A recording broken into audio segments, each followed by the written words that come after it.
Layla Gray didn't hear the knock at first over the sound of rain pounding against her window. She sat on her couch, a single dim lamp illuminating the otherwise dark room, her hands clutching an overdue rent notice. The month had been brutal.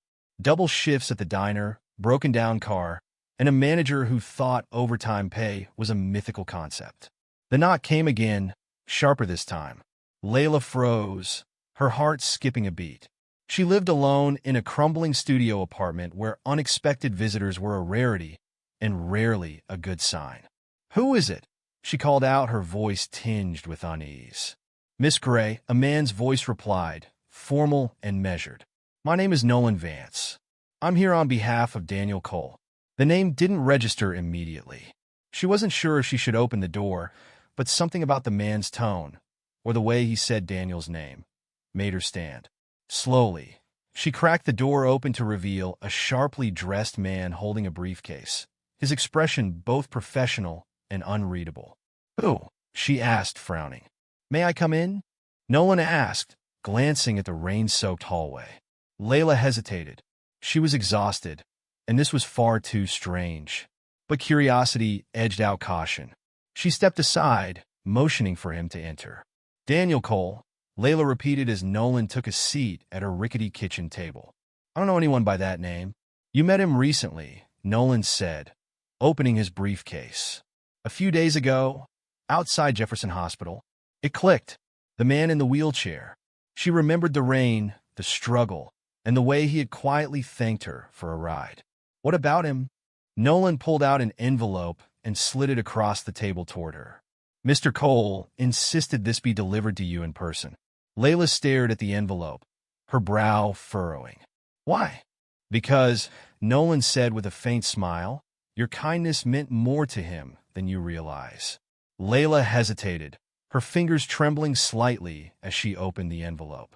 Inside was a letter, written in neat, deliberate handwriting, and a check that made her blink in disbelief. "Wait, is this a joke?" she asked, her voice rising. "This can't be real." "I assure you it is," Nolan replied calmly. "Mr. Cole has entrusted this to you as a gesture of gratitude." "Gratitude?" she echoed, her voice nearly breaking. "I gave him a ride. That's it." Nolan's expression softened. "To you, it may have been a small thing. To him, it was life-changing."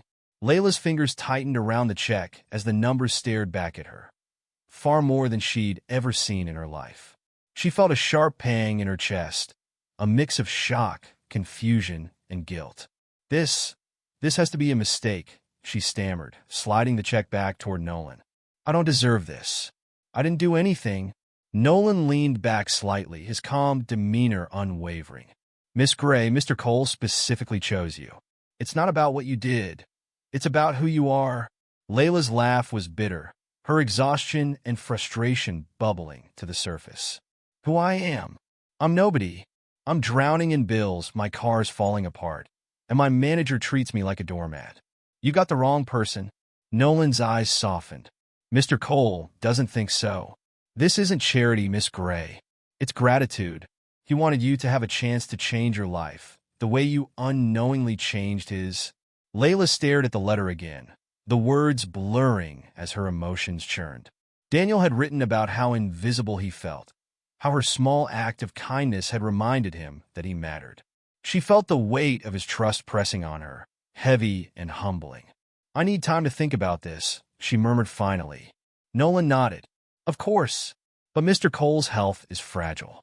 If you have questions or wish to speak with him, I suggest you do so soon." With that, Nolan stood, collecting his briefcase. As he left, Layla sat frozen at the table, staring at the check and wondering how a single moment had led to this. The next morning, Layla's routine felt surreal. The cramped diner where she worked seemed even dingier than usual, the voices of customers fading into the background as her mind replayed the previous night. By the time she dragged herself home that evening, her body ached, and her thoughts hadn't settled. She was about to collapse onto her couch when her phone buzzed. The number was unfamiliar, and for a moment, she considered ignoring it. But something made her pick up. "Miss Gray?" a faint voice asked. "Yes," she replied cautiously. "This is Daniel Cole." Layla's breath caught.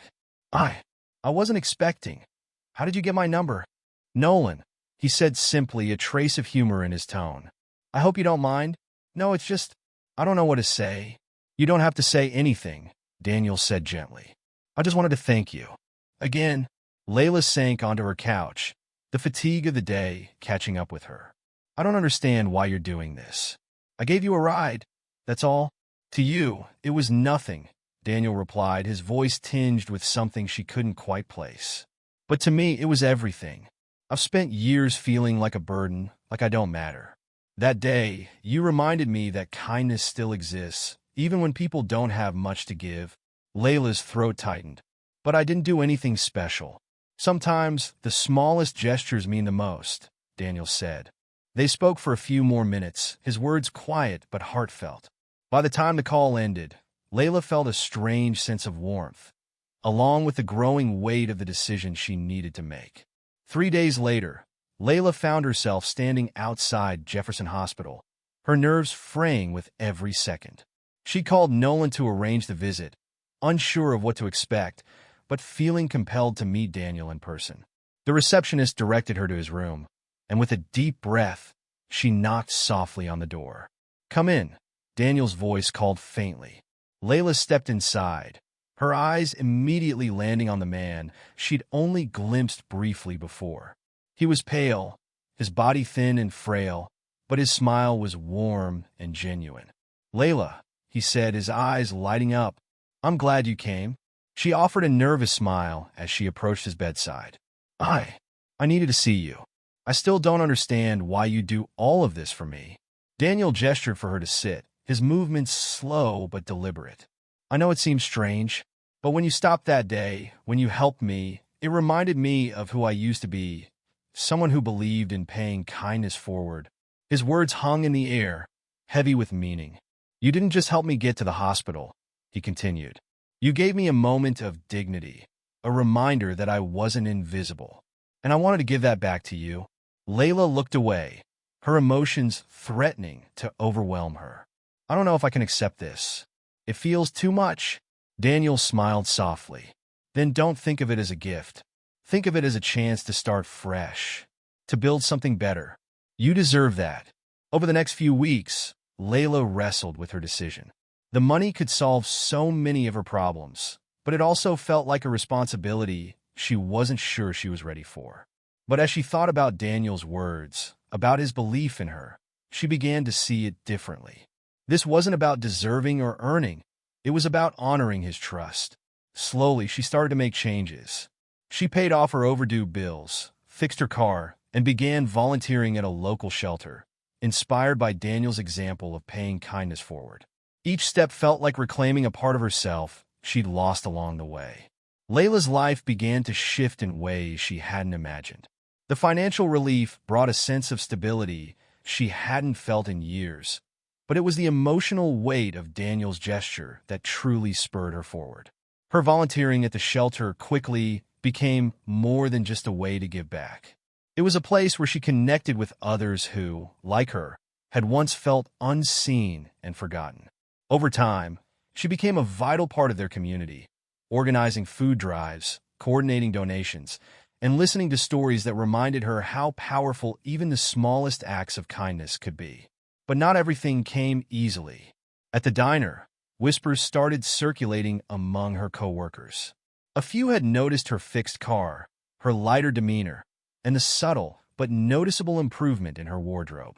Guess you found yourself a sugar daddy, one of the waitresses joked, her tone more biting than playful. Layla ignored the comment, but it stung. She wasn't ashamed of Daniel's gift, but she wasn't ready to explain it either. How could she make them understand that this wasn't about money? It was about hope. One day, as Layla was finishing her shift, a man walked into the diner and sat at the counter. He was tall, with sharp features and an air of confidence that set him apart from the usual crowd. "Coffee black," he said, flashing her a polite smile. Layla poured the coffee, her curiosity piqued.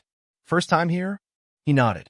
"I heard about this place from someone who said you make the best pie in town." Layla smirked. "We might. Depends on who told you." The man chuckled. "Nolan Vance. Her hand froze mid-pour, her heart skipping a beat. "You know Nolan?" "Yes. I'm a friend of Daniel's." He extended a hand. "Jordan Price." Layla hesitated before shaking it. "Layla Gray. What brings you here?" Jordan's expression softened. "Daniel asked me to check in on you. He's been talking about you a lot lately." Layla felt a warmth in her chest, though it was tempered by concern. "How's he doing?" Jordan's smile faltered. "He's hanging in there, but his condition's getting worse." The words hit her harder than she expected. She had only met Daniel once since that first encounter, but the bond they'd formed in such a short time felt profound. "I want to see him," she said quietly. "Good," Jordan replied. "He like that." Layla visited Daniel the following week, bringing along a small potted plant she'd picked up from a local shop. It wasn't much, but she wanted to brighten his hospital room. When she walked in, Daniel's face lit up. He looked thinner than before, his skin paler, but his smile was as warm as ever. "Layla," he said, his voice weak but filled with genuine joy. She set the plant on the windowsill and pulled a chair to his bedside. "I figured this place could use a little life." Daniel chuckled softly. "You've already brought plenty of that." They talked for hours about everything and nothing. Layla told him about her work at the shelter, the new friendships she was forming, and how much his gift had changed her perspective. Daniel listened intently, his eyes filled with pride. "I knew you'd do something amazing," he said. "I just needed to give you the chance." Layla felt tears prick at her eyes. "You've done more for me than I can ever repay." "You've already repaid me," Daniel replied, "just by being who you are." As Layla's life continued to improve, she couldn't escape the memories of her struggles. The nights spent crying in the dark, the humiliation of begging her landlord for extensions, the constant ache of not knowing if she'd make it through another month. One evening, as she sorted donations at the shelter, she came across a young woman with tear-streaked cheeks and a battered suitcase. "Are you okay?" Layla asked gently. The woman shook her head, her voice breaking as she said, "I don't know where else to go." Layla sat beside her, listening as the woman poured out her story. A string of bad luck, toxic relationships, and a crushing sense of failure. It was like hearing her own story from years ago. "You're not alone," Layla said firmly. "And you're not invisible. You gonna get through this?" The woman's tears slowed as she looked at Layla with a glimmer of hope. That night, Layla realized that Daniel's kindness had created a ripple effect. His gesture had changed her life, and now she was in a position to do the same for others. A month later, Layla received a call from Jordan.